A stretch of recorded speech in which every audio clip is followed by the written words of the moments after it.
Welcome to the Smart Driving Cars podcast. Great to see you again, and we appreciate you spending time with us. We have another interesting topics. This edition is made possible by CARTS, the Corporation for Automated Road Transportation Safety, a 501c3 nonprofit dedicated to safe and high-quality mobility for all. I'm Fred Fishkin, along with the Faculty Chair of Autonomous Vehicle Engineering at Princeton University, Alain Kornhauser.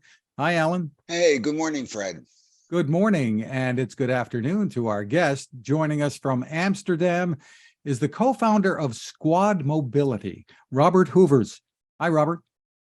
Hi, Fred. Hi, Alan. Nice to have you join us. Thank you. Good morning. Well, let's start out with some background about Squad Mobility. You're going to be bringing what you call a compact city car that charges itself on direct solar energy to the Consumer Electronics Show in Las Vegas next month, part of the Dutch delegation. So let's talk a little bit about what you're doing and how it is so different. Yeah, so we have developed the Squad Solar City Car. It's a very compact little city car. In the USA, you would probably call it a neighborhood electric vehicle. It's very compact, as the length is only 2 meters and the width is 1 meter 40 centimeters. So you can actually cross park it on an average car parking space. So you can park 3 squads on one single parking space. It is initially designed for the European L6 and L7 categories. Those are categories for vehicles up to 45 kilometers an hour, that is 25 miles, and the L7 up to 70 kilometers an hour, that is 44 miles, I think. So the Squad has an integrated solar panel on the roof, or solar roof, that can generate solar kilometers. In Las Vegas, where we're going, that would be up to 32 kilometers per day. So the average usage of these kind of vehicles in Europe is around 12 kilometers per day. So in Amsterdam, you could charge up to 20 kilometers per day. So that's a very significant amount if you compare it to your average usage. Obviously, it's in the winter less. In the winter of Las Vegas, it would be very reasonable. In the winter of Amsterdam, Amsterdam is very high latitude, so worse, but still very helpful. The additional kilometers, what we like to call battery range, is generated by 4 swappable batteries, which can be which are portable and can be swapped and exchanged, also hot swapped. So what we have developed is basically one single product where energy generation, energy storage, and energy usage is combined in one single product. So that's what we have now. And in the long term, we want to make those vehicles also fully autonomous, because the Squad is designed for sharing platforms where the autonomy would be used to deliver the vehicles to the places with the highest demand, autonomous. In the midterm, we are looking to first develop remote control for the Squads. That is meant that if you have a huge fleet in a city, say you have a few hundred vehicles, and there are a few standing in the way of fire department, the police, or ambulance, then you can remotely, slowly move them out of the way. Well, a couple questions, if I may ask you. The batteries, you didn't tell us what kind of range you have. You said you had 4 of them, or I think you did say what kind of range, but what's their weight, and how have you dealt with the weight of the battery, which is, typical question with respect to any EV. Exactly, right? exactly. So the batteries are 10 kilograms in weight. Each or the Each. for the okay. So we have 4, and they have a 25 kilometer range per battery, so a maximum of 100 kilometer range for the whole vehicle. 4 batteries, 10 kilos. That is, it's not meant to run or to walk long distances. but for a quick swapping, it is very useful.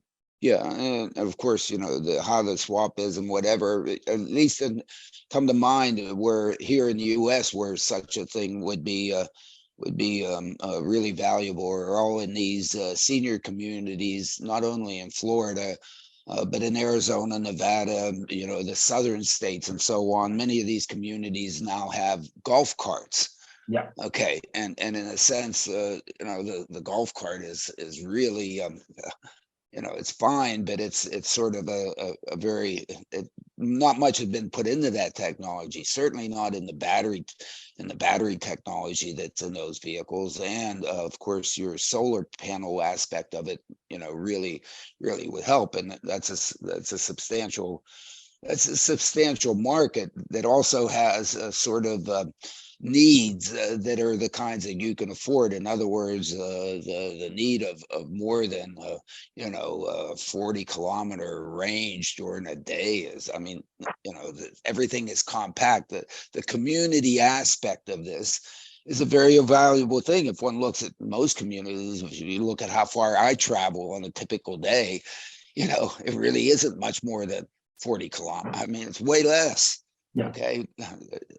Sure, I go to Newark Airport and I went to Pittsburgh, whatever, but I don't do that every day. And so, the range thing. So there's real value in terms of what you're putting together there. Yeah. And these are initially two-seaters, but you're planning a four-seater model as well. And there is obviously some storage for people to carry what they're going to be carrying. Yeah, the European L6 only allows for 2 seats. The European L7 can legally also allow 4 seats. The size is the limiting factor there. We are developing a little bit smaller one that you can have, say, 2 kids in the back.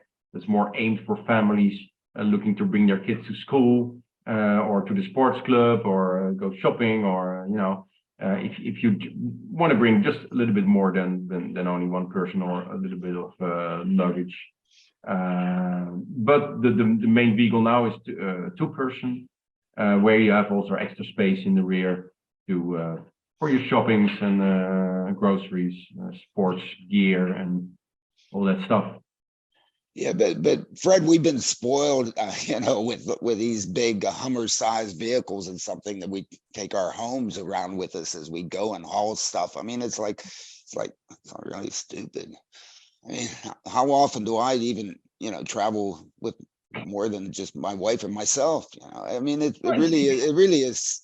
It's somewhat silly. I mean, we'll have to talk to Elizabeth, because the doors are optional here, Alan. Yeah, I know. Well, no, she'll love it. I mean, and in this sense, it's not meant as a replacement for the first car, or the car that you go on holiday. It's for the second car, or for your kids to use, or elderly, or Yeah, and then at that point, it really is what price point you can bring it out to, for you to make money and for it to be affordable. I mean, both have to happen. Otherwise, let's talk about the pricing you're shooting for, Robert. Yeah. So we're starting at 6,250 euros, excluding tax and excluding doors. So including doors, in the Netherlands, you pay 21% tax. So including all that is 8,500 euros. $8,500 nowadays.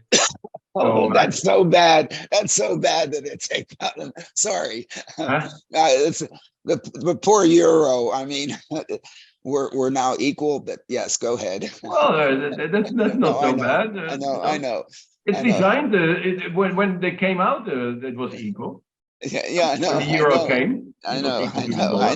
That's right. Way back then, it started out 1-to-1, didn't it? And then you guys went way up, and then we couldn't afford to go to Europe, and then got back down, and we're dying to come. Yes, we're starting to replicate your spending behavior.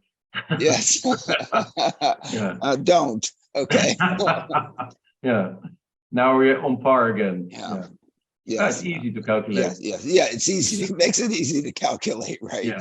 No, so your model here is to keep the cost very low, as low as possible, and you have other models too. You're looking for leasing and fleets and things along those lines, right? Yeah, we have a lot of interest for fleets, and that's the thing is, in Europe you see a lot of two-wheeler sharing, also public sharing or floating in the cities, like the kick scooters, the bikes, but the thing is, and especially mopeds in the Netherlands, mopeds are very popular. The thing is, it's very seasonal. It works in summer, but in the winter much less. Then it's not very inclusive because it's mainly young people that are using them. Older people are we don't like young people. Okay, I mean, I'm so jealous. I'm so jealous.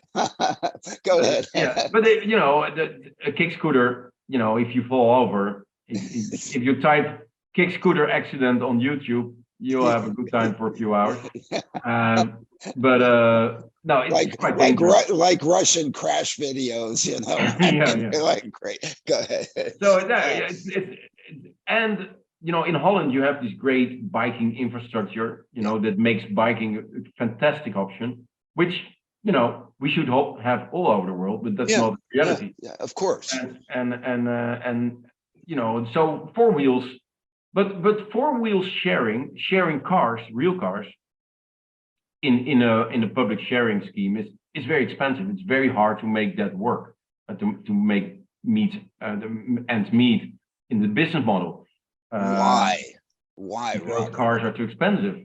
No. I said, the problem with all these things, which of course I tell my students all the time, it's the empty vehicle repositioning problem. Okay, I share it here and I drop it off there. Yeah, it works if somebody over here uses it and brings it back here. Oh my goodness. If the demand if the demand was symmetric. Yeah. But you can do a lot with price differentiation. So if you bring it back, you pay less. Okay. You can do a little bit. You can also do it geographically. You can do a lot, with geofencing to keep the vehicles at bay. But you have in Amsterdam, it works well. But you have to charge so much. Yeah, but I know where you're going. I know where you're going. You need some autonomy to move the cars back. Yeah, right. That's what you said it in your opening statement. Exactly. You want to do the autonomy for what? Not to drive me, really. No. It's the empty vehicle repositioning. Exactly. Thing. Oh my goodness, you need to move the vehicles. The thing is, if it's at Friday at 5 o'clock or 6 o'clock, I like to go to the city with my car. Yeah. And here at the corner, you have a lot of mopeds, shared mobility mopeds. Okay, great. So Friday at 6 o'clock, I want to go to the city. All the mopeds are gone. They're gone. During the whole week, I'm stumbling over the mopeds. Only when I need them, they're gone. Of course. Oh my goodness. That's exactly what you're talking about. When the demand is not symmetric. Yeah. Whoa, all this stuff ends up being out in the who knows what, and somebody's got to bring it. Oh, it's funny that you say that, because there's also this investigation. So how is it possible that every time I see taxis everywhere, but when I'm looking for a taxi, they're nowhere? Because again, the key thing with the way we move around, okay, we don't move around symmetrically. Maybe over a range of a lifetime, it ends up being symmetric because we end. But when you look at these over the time scale in which they're used, the darn thing it is so skewed that you go nuts. Okay. Buses are full going this way, empty coming back. Full. Well, they're empty starting out here, then they start, and then they get full, and then they're empty. So basically 3/4 of the time they're empty. So it's funny. It's funny because if you look at the energy usage, because a lot of people that I'm talking with, they say, yeah, but the energy usage of public transport is much better. I say, no, it's not. No, it's not. No, and it's not. They use way more energy. No, why? Because of the occupancy. They're traveling empty most of the time. Because the important thing is the energy utilization per person trip. Per Okay. person, per kilometer. Yeah. Per person kilometer. Yes. Per person, Exactly. not vehicle kilometer, person Exactly. kilometer. Yeah. So you have to know the occupancy and so on and Yeah. what and integrate it over to do and you need a computer Oh, we to did do that. it. We So did, we did all that. I know you do all that. So We did all no, that. We I used less than appreciate a it. train and less than a bus. Yeah, And of course, of course. that's even without solar. We use less Yeah, than a train. yeah, absolutely. And if you can put them out there so that they are shareable, Yeah. shareable vehicles, but the shareable thing is you either have to pay a big price to encourage somebody to drive it back to where they picked it up, or you have to go do it. And that is non-expensive in any of these things, in the bike sharing and the scooter sharing and the whatever sharing. So the autonomous driving back is not really an option with bikes. Yeah, no. With kick scooters. No, I don't think so. You need Mopeds, four no. wheels. No. So you need four wheels.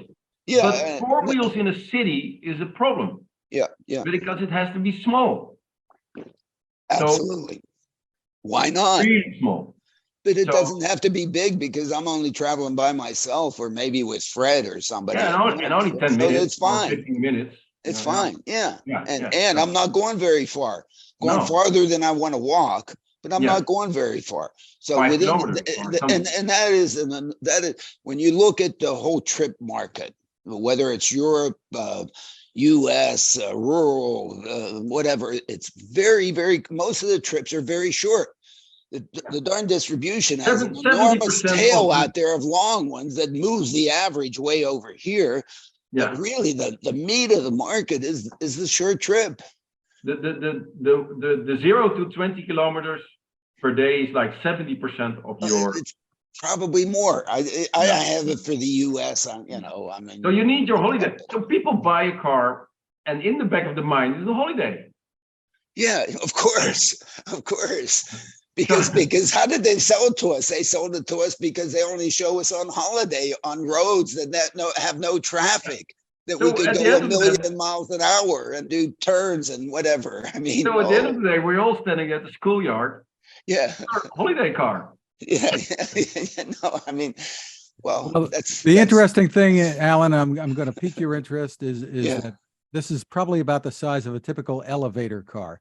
And we talk about the elevator analogy all the time. No, I mean, I think it's great. I think having these vehicles available and putting them out there, and to me, the only real reason to automate them, the main reason, is to do the empty vehicle repositioning. But to do the empty vehicle repositioning, the automation has to be really good and really cheap. Okay, and we're not there yet. Okay. Where are you in the process? That's why it's our long-term vision. We're not there yet. I think we will be, because in the end, it's only compute power, and the compute power is still Moore's law, and we're at exaflops now at 10 to the 18th floating point instructions per second. We're going to be at 10 to the who knows what floating point instruction. That's exactly the reason why we're not aiming for autonomy. Right. Don't. I'm suggesting because you will wait forever. It's going to come. Somebody else is going to do it. It is going to come. And then they're going to look for a market, and they're going to find you, and they're going to say, "Hey, I have this really cheap for you because you have volume." Okay, because you can have volume and it's scalable. So that's I agree. Well, where are you, Robert, in terms of actually making this a reality, and what do you hope to accomplish at CES? Are you talking about autonomy or? No. Your vehicle. With the company, bring your vehicles to market. And people would want to know, if they watch this, okay, when can I get one of these? So at the CES, we are there with the prototype. We are now in the midst of developing the validation prototypes. The next prototype that's, so to say, a normal development process for new products. The validation prototypes are a lot more progressed in production, in assembly, in the production of all the parts, in the chassis, but also in suppliers of all the parts. We have learned a lot from the first prototype. We're also putting in new features. So like the validation prototypes have a full air conditioning. and Crashworthiness, there must be some crashworthiness regulations associated with these. Are there? But they're not that. You go. The thing is with the European L6 and L7, there's not so much as it is legally comparable with two-wheeler mopeds and which have no crash survivability. The driver is the crash structure. So what we have gone over and above what is mandatory, because the vehicle is designed for mass production. We want to have tens of thousands of vehicles in the market. So we thought it was responsible to go over and above. So we have a full crash structure in the front and the rear, and we have a full roll cage over the car, which you can actually see in the design. I don't know, Alan, if you already saw the design, but you see the roll cage very clearly. Yeah. You have the opportunity to do that, and you should take advantage of take advantage of the opportunity. It probably doesn't end up making much of a difference in terms of the whole production cost of the darn thing. No, if you do it right from the beginning, and that's with all this design decision also from for instance air conditioning. Right. We thought a lot about should we do or shouldn't we do air conditioning. We have competitors. They're not making solar cars, but it's the small city cars that decided not to do air conditioning. But because we have solar, we got a lot of interest from hot countries and hot areas in the world. So it makes sense to do air conditioning as well. It's an energy drain, of course. It's an enormous energy drain. Yeah, but you only use it for a short while. That's one thing. Another thing is what's very nice. If the car is fully charged, and you arrive at your vehicle, you could say like 5 minutes before you get in, start cooling my car.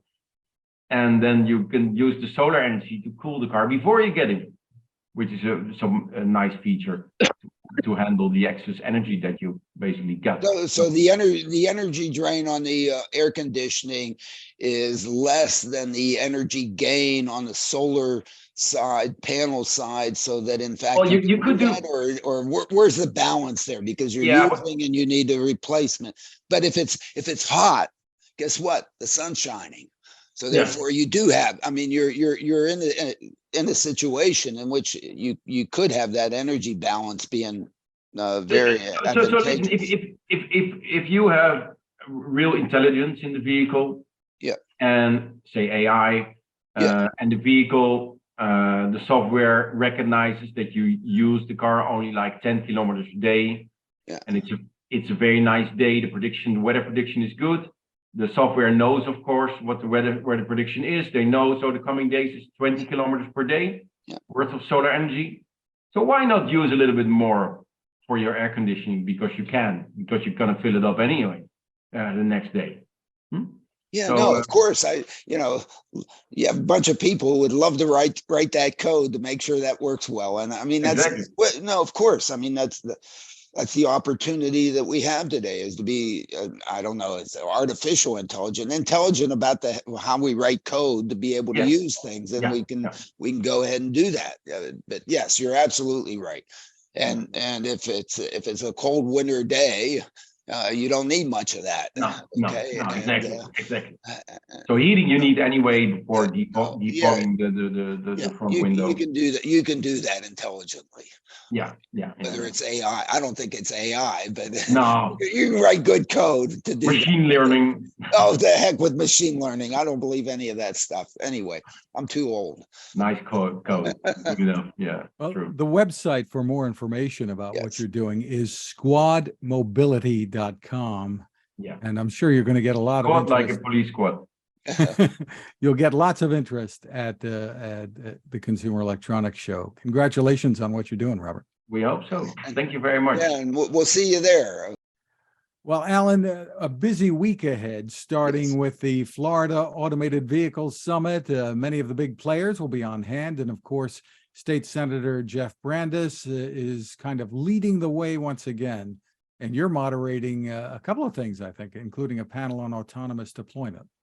Yes, and of course, I think what Jeff has set the conference up, at least on the with respect to the AV side, I think there's some EV side to it also, but the AV side is really focused on deployment. And this is what I hope to do with the one panel that I'm involved with, and the other presentation that I make. I think, you know, that we need to really get to deployment in this industry. We need to get to a point in which we're delivering something.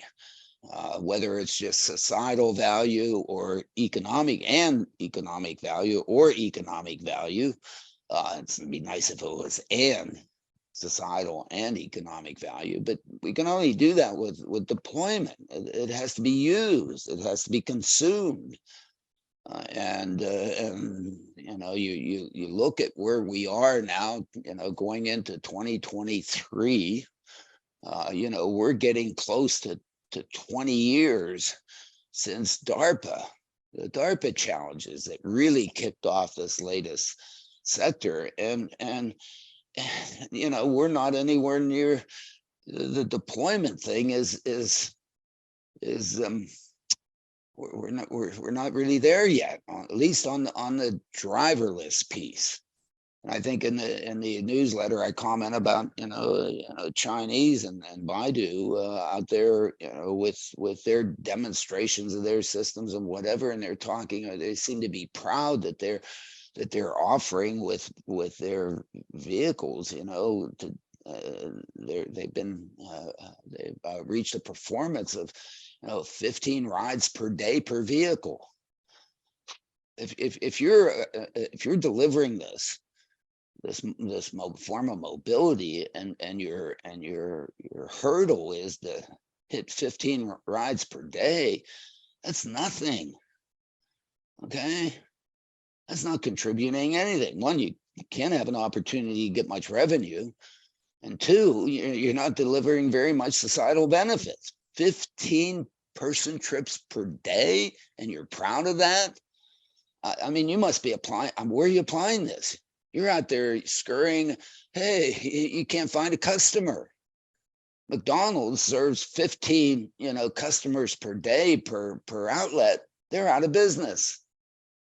I mean, these things have to be producing and delivering person trips, mobility to individuals. I mean, that's the value proposition. Okay, and if you're only doing 15 per day per vehicle, okay, good luck. Good luck.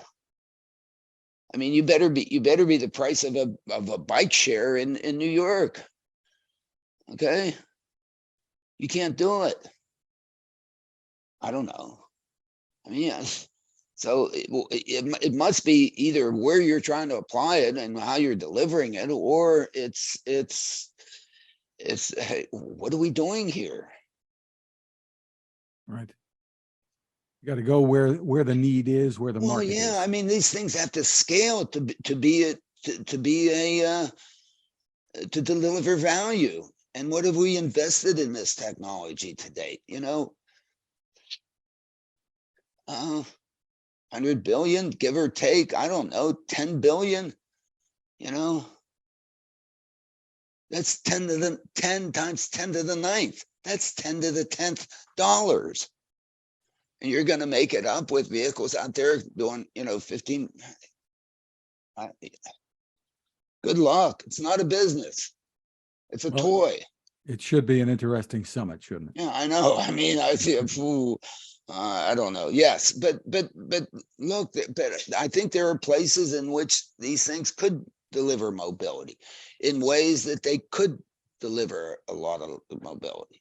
At least we can show it in simulation. What good is simulation? I mean, we make a bunch of assumptions, and, you know, who knows if we cheated. Hopefully we didn't cheat. Right. In the Smart Driving Cars newsletter, Alan, you highlight Tim Dodd, the Everyday Astronaut on YouTube, who's been selected for the Dear Moon mission around the moon on SpaceX. The seats were all purchased by a Japanese entrepreneur, Yusako Maezawa, if I'm saying that correctly. But pretty exciting, and I know you're applauding Tim, been a longtime fan. Been a long time fan, a long time. He just hasn't been around all that long, maybe only 5 years. But I just, in what he's put together on YouTube, and his site Everyday Astronaut. He's tried to take rocket science and basically make it consumable by everybody without watering it down, and that I just appreciated what he did. He's pretty much of a nerd like the rest of us, Fred. But he's done it, I think, in just such a good way. And I have appreciated that. And what's so nice about this is that, here's this guy who just, tries to do something good to make this whole rocket science area not so mystical, as opposed to highfalutin, I mean, you probably can't understand all this. He goes in there and puts it out there so that it is understandable. I just appreciated him, and for him to then be, in some sense, found and then recognized with this what I consider to be maybe somewhat the ultimate honor of being given offered one of the seats in the first translunar commercial flight. It's being paid by one guy who's bought it and then said, we're the good people in the world that I can put in there. And he's put a wonderful array of just people. And for Tim Dodd to be selected, he did apply. He did respond to the application, and I'd love to see what he put in there. He made a video for that. I hope he puts it online as to how he won it. I imagine it's absolutely fantastic. I'm going to want to take a look at what he did. I'm going to want to copy it or something like that. Or something. No, so I'm just so proud of him for what he's accomplished, and it's really neat. You just Google Dear Moon mission and you'll learn a lot more about it. Right. Really terrific. Right. Really terrific. Russ Mitchell has a piece in the LA Times headline, Tesla says its self-driving technology may be a failure, but not fraud. This is from a motion to dismiss a class action lawsuit. Yeah.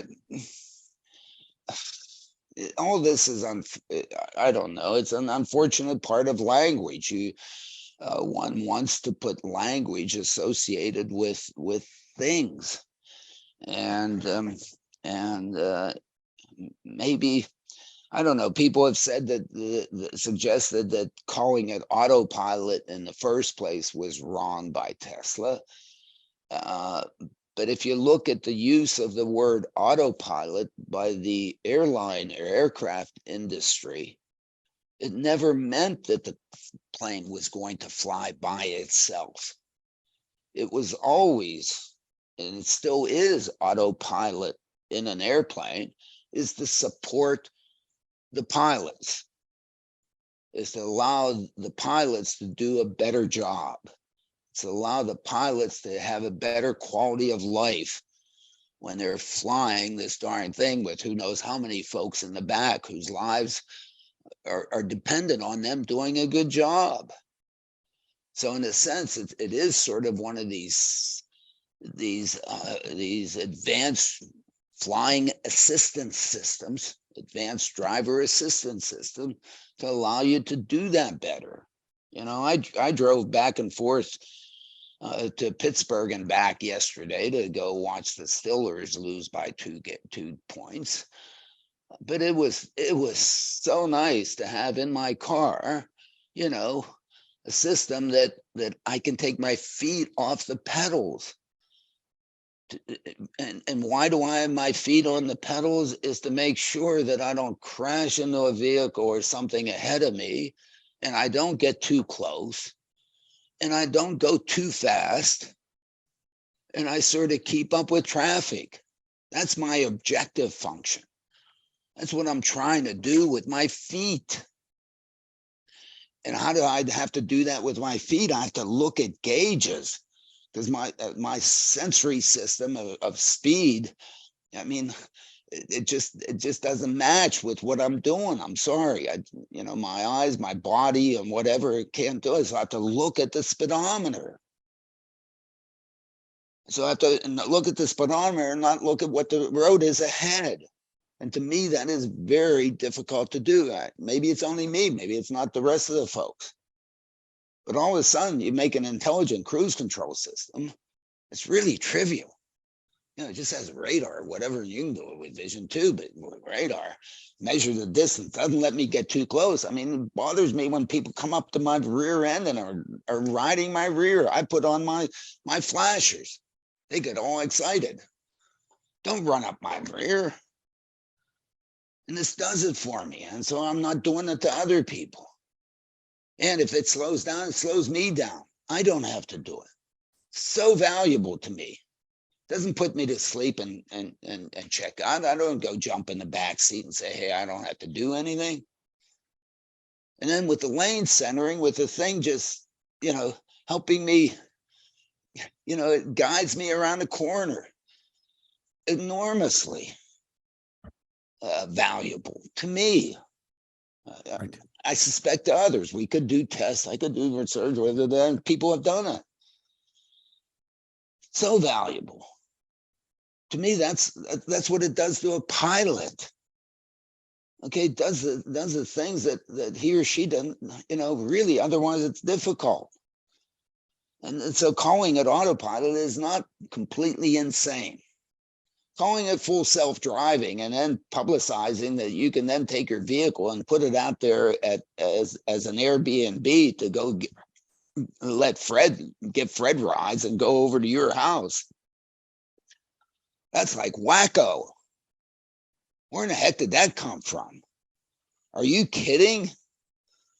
How good you have to be able to do that? Cut it out. Okay?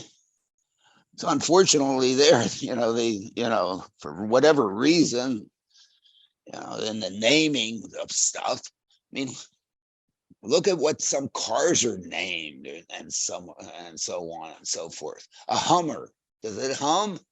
No, like crushes people. It's a tank coming down the road, not humming. Oh, it's humming. How lovely. I don't know. People sit around there on Madison Avenue and the madmen sit there and figure out, what these great names are. And in that sense, what do they meant? They're meant to, misrepresent or overrepresent. Well, the Sonata from Hyundai sounds like an upgrade over the Hummer. Yeah, and then you have them called Nova, and then somebody from who speaks Spanish says, "Whoa, what'd you call that?" That's a what? That Novas? Whatever. I don't know. I mean, you mentioned radar, Alan. Yeah. Tesla is reportedly adding radar to its cars next month amid self-driving concerns. Yeah, I mean, if it's going to be a concern that you don't have it, put it in there. What's it going to cost you? The radars now are, really cheap and much better. And when vision is not really good, these things are really good. That's why they have radars on planes. In some sense, that to help the pilots. Sure, why not throw it in there? Okay, so that otherwise you have to fight off the concern. Put it in there. Yeah, great, no problem. In the latest newsletter, you highlight a video from Matt, I'm not sure how it's pronounced, Lowne, Lowne, on YouTube, has an animation of plans to build a steam train station. And I think you were enamored with that. No, of course I'm enamored with that. Any of us who sort of pioneered the use of some interactive computer graphics to basically make virtual realizations out of things so that you can see it, kind of. It's amazing what you can do today. Okay, what we struggled. I mean, you can't believe the struggles to make, to use interactive computer graphics and doing things. And now you just sit there and in the early days of a Second Life and all that stuff, that was all, it was really neat that you could do some things.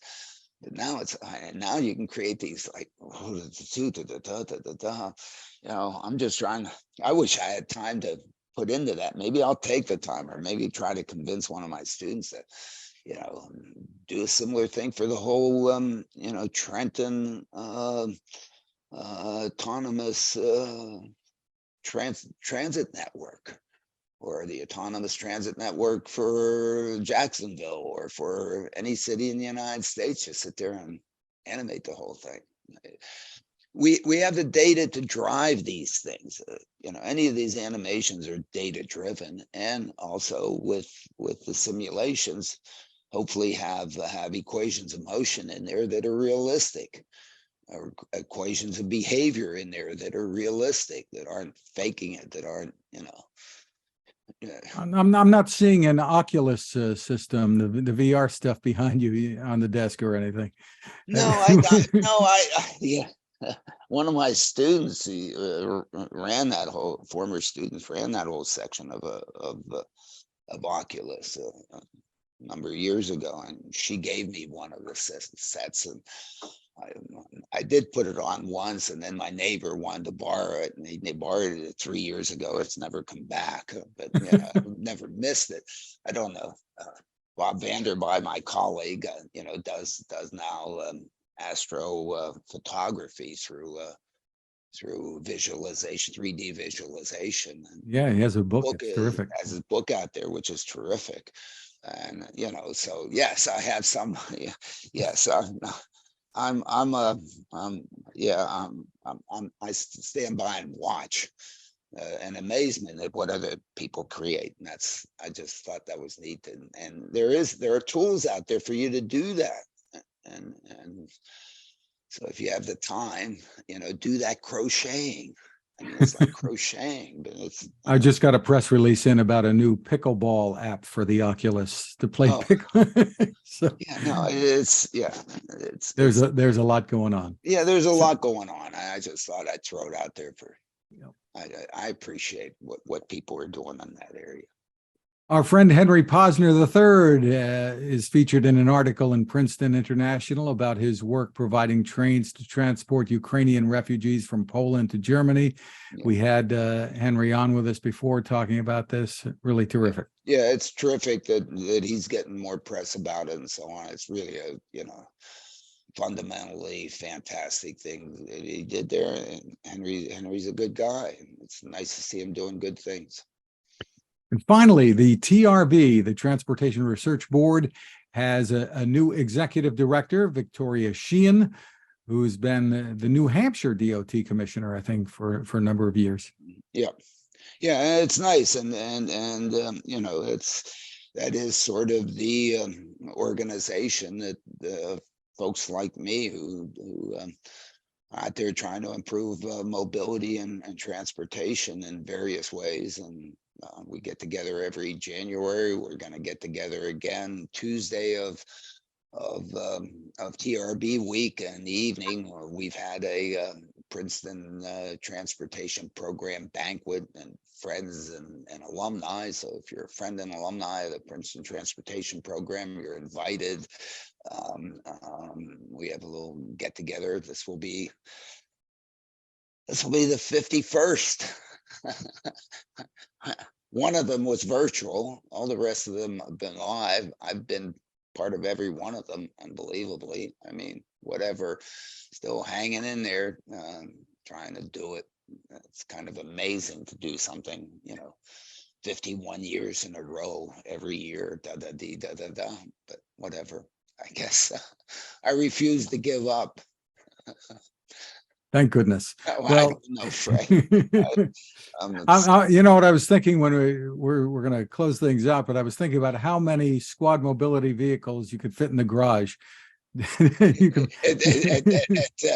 at Mays Landing. I mean, right? You'd fit 30 or 40 anyway down there. Yeah, absolutely. We can. Yeah, it's really interesting that in fact you could have that mobility. Maybe you can afford to buy one for yourself if you have a place to use it, to put it, but to make them available.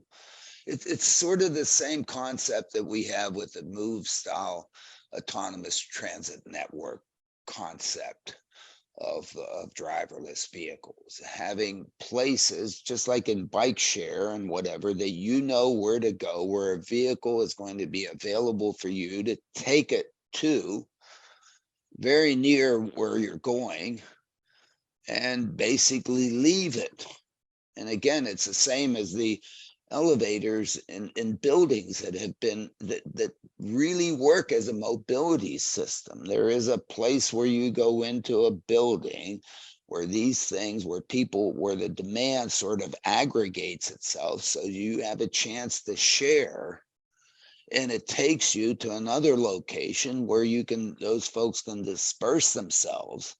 So instead of having to provide from here to here, if you can see here, you just provide from here to here, and you get the aggregation so that you have an opportunity to, in this corridor, have sharing. It's all to share as opposed to being individual. Okay. If you're doing individual to individual, and it's a mess, which is in some sense what's happened to our cars. We've gotten them to be individual to individual, and it's largely a mess in many places because there's such a dispersion of origins and such a dispersion of destinations. But if you can bring them together, then you can share. Now, what's the beauty of having the automation in these things is that now you can do this between many points, as opposed to just along a corridor. You can do it on a network. And so that network allows you to now just aggregate in smaller areas, so that in fact you get just a couple people, but you at least get a couple people. And if it's only one per ride, oh my goodness, you're still at the car level, which there's no aggregation. You know, when I want to go when I drove to Pittsburgh yesterday morning, I am certain that within a 5-mile radius of Princeton, there was probably somebody else who wanted to go to Pittsburgh yesterday morning. They could have come with me. Oh yeah, well, I mean, did you put on deodorant? Well, I don't know, you're pretty ugly, I don't want you. But of course not. They could have come with me. But they ended up driving their own car and whatever, and we probably one in front of the other, who knows what, on that whole, whatever 5-hour trip to Pittsburgh. Talk about something that's environmentally irresponsible.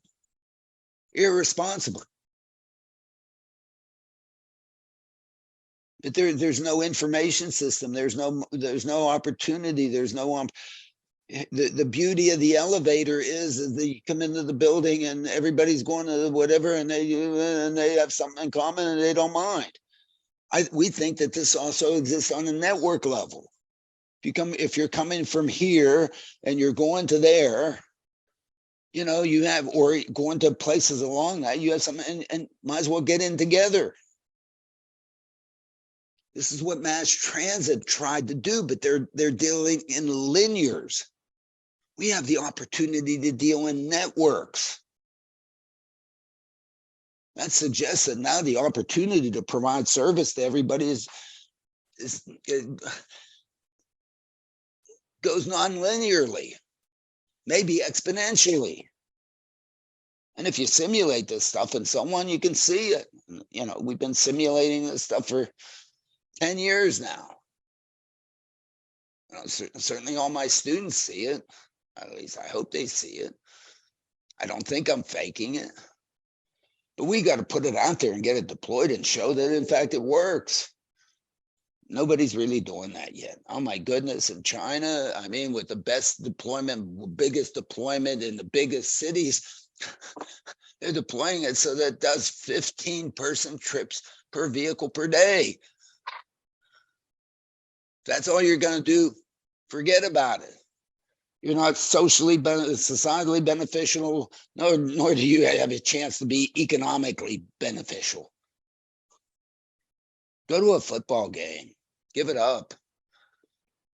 Well, we do want to thank Robert Yes, Hoevers for spending time with us today. The website, once again, is squadmobility.com. Thank you to CARTS, the Corporation for Automated Road Transportation Safety, for helping to make this podcast possible. CARTS is a 501c3 nonprofit dedicated to safe and high-quality mobility for all. You can find us at smartdrivingcar.com, on Anchor FM, Spotify, TuneIn, Apple, Google, Spreaker, wherever you turn to for podcasts. Smart speakers can play us too. You can find my tech reports at techstination.com. I'm Fred Fishkin along with Alan Kornhauser. Thank you for listening or watching. Please continue to stay safe.